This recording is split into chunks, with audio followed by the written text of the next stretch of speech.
Good morning mga katikit dyan. Na-traffic itong mga bus galing Bicol. Ito. Ngayon pa lang nagdadatingan dito sa Talipan. Umaga na.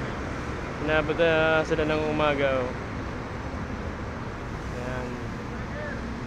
Oh, shout out! Good morning! Oh, yan oh. Mga kasama natin galing ni Gaspi.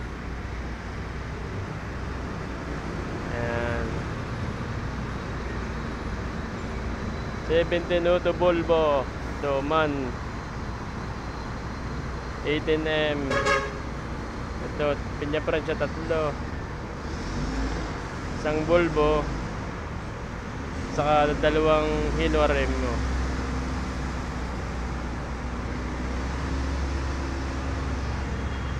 Yan, ito ang pinaka matuling na bus, itong 18M man diesel po yan, man diesel.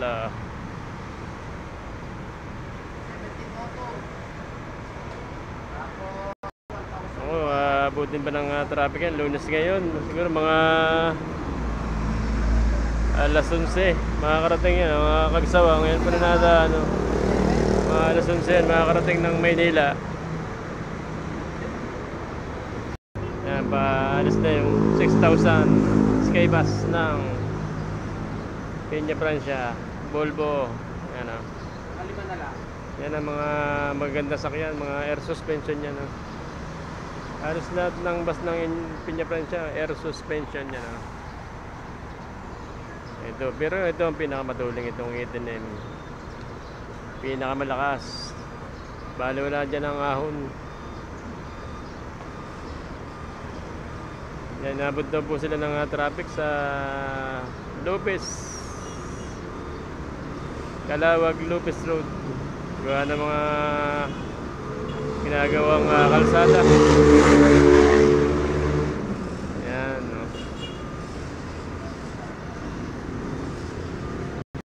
Yan, halos sa puro puno po ang bus galing Bicol.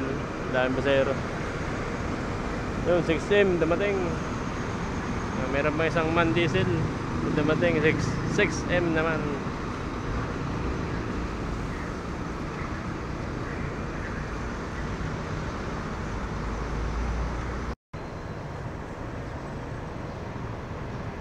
So 6M oh.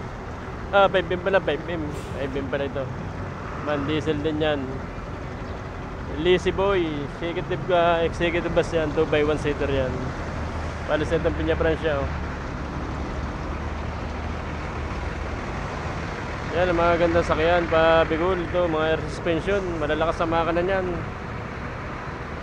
Yan, 2x1 seater with CR yan. Oh, saan ka pa?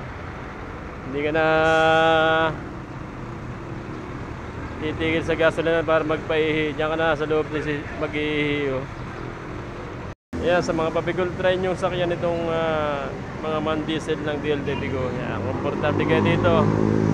Napakasarap sakyan yan, hindi matagtag, air suspension po yan. Ayan, matuling, may CR sa loob.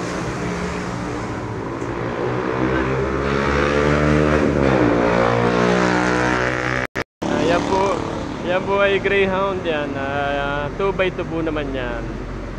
Yung 5M ay 2x1 seater. Yan, sarog, kakain din dito yan sa Noms. 211 Volvo yan, Volvo. Tama-tama ang dating nila. Talagang gutom na rin ng pasahero. Sa traffic sa Lopez daw, Lopez na traffic sila. Doon sa mga lubakan doon, mga ginagawang kalsada ron.